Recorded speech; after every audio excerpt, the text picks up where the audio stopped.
రాష్ట్రానికి ప్రాతినిధ్యం వహిస్తూ విదేశాలలో అది కూడా పెట్టుబడులను ఆహ్వానించేటువంటి పరిశ్రమలను పెట్టుబడులను ఆహ్వానించి ప్రోత్సహించేటువంటి ఒక అంతర్జాతీయ వేదిక పైన ముఖ్యమంత్రి కానివ్వండి, ప్రధానమంత్రి కానివ్వండి, మంత్రులు కానివ్వండి, ఆఖరికి any representative of the state or the country being an IAS officer or a political leader or a public representative అత్యంత బాధ్యతాయుతంగా మాట్లాడవలసిన అవసరం ఉంటుంది. ఏమాత్రం కూడా ఈ దేశ ప్రతిష్టకు కానీ ఈ దేశ ప్రజల యొక్క ఔన్నత్యానికి కానీ భంగం కలగకుండా మాట్లాడవలసినటువంటి కనీస బాధ్యత ఆయా పెద్ద మనుషుల పైన ఉంటుంది. కానీ బాధ్యత మరచి ఏం మాట్లాడుతున్నానో అనేటువంటి అంశం పైన కనీస అవగాహన లేకుండా సొల్లు పురాణం మాట్లాడుతూ గౌరవనీయులైన తెలంగాణ రాష్ట్ర ముఖ్యమంత్రి శ్రీ రేవంత్ రెడ్డి గారు తెలంగాణను అప్రతిష్ట పాలు చేసే ప్రయత్నం చేసినారు, దేశాన్ని అప్రతిష్ట పాలు చేసే ప్రయత్నం చేసినారు. మరీ ముఖ్యంగా ఎయిర్ కండిషన్డ్ ఆఫీసులలో కూర్చొని కూడా అత్యంత స్ట్రెన్యూయస్ జాబ్ చేస్తూ దేశ ఆర్థిక వ్యవస్థకు వెన్నెముకగా పనిచేస్తున్నటువంటి ఒక ఐటీ ఉద్యోగులను వాళ్ళేదో వర్కర్లు, ఆయన ఏదో లీడరు, వర్కర్ల సంగతి ఎంత అన్నట్టుగా వాళ్లను తూలనాడుతూ అవమానిస్తూ మాట్లాడటం తీవ్రంగా దీన్ని మేము ఖండిస్తూ ఉన్నాం. నేను ముఖ్యమంత్రి గారికి ఒక బహిరంగ లేఖ ఈరోజు రాస్తూ ఉన్నాను. ఈ లేఖ నేను ముఖ్యమంత్రి గారి పైన ఏదో వ్యక్తిగతమైన కక్షతోటో లేకపోతే నాకేదో గతంలో అన్యాయం చేసిండు కాబట్టి ఇక నేనేదో ఆయనను తూర్పారబట్టాలా అనేటువంటి ఒక ఉద్దేశంతో ఈ లేఖ రాయాల.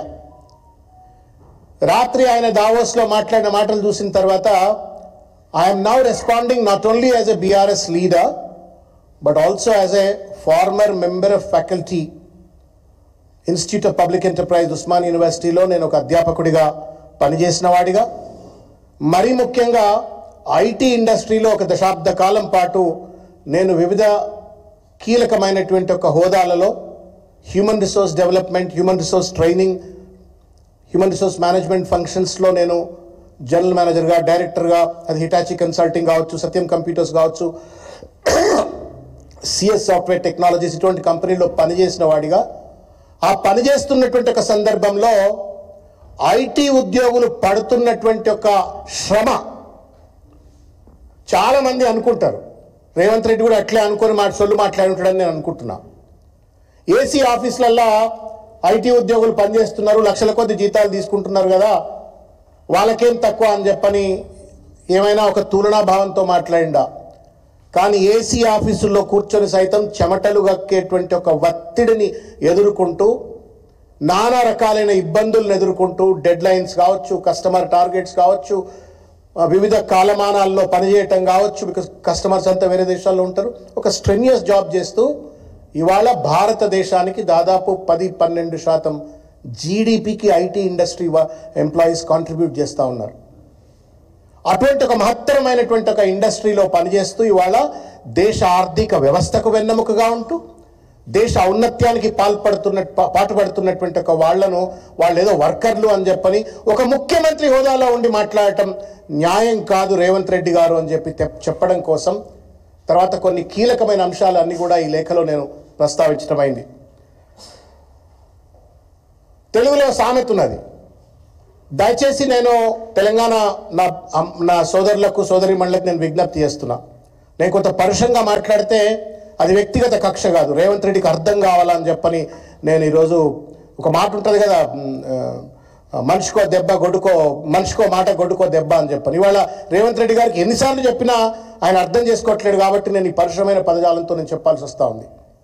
ముఖ్యమంత్రి గౌరవిస్తాం, కానీ ఆయన మమ్మల్ని అవమానించినప్పుడు, ఆయనే రాష్ట్రాన్ని ఒక అధోపతనాన్ని నెట్టే విధంగా ఒక ఫ్యూడల్ భావంతో, ఒక అరగెన్స్ తోటి, ఇగ్నరెన్స్, అరగెన్స్, ఫ్యూడలిజం ఈ మూడు కలిస్తే రేవంత్ రెడ్డి అయిపోయినాడు. ఇవాళ అరగెన్స్, ఇగ్నరెన్స్, ఫ్యూడలిజం ఈ మూడు కలిస్తే రేవంత్ రెడ్డి, అది కూడా అంతర్జాతీయ వేదిక మీద నా తోటి బిడ్డలను ఎవరైతే రాత్రనక పగలనక కష్టపడి పనిచేసి రాష్ట్ర ఆర్థిక వ్యవస్థకు తోడ్పాటు అందిస్తున్నటువంటి ఒక నా తోటి తెలంగాణ బిడ్డలను కావచ్చు, భారతదేశ బిడ్డల్ని కావచ్చు అవమానిస్తున్నాను అనే కనీస సోయిలేని ఒక సన్నాసి లెక్క రేవంత్ రెడ్డి మాట్లాడిండు. కాబట్టి నేను పరుషంగా మాట్లాడుతున్నాను.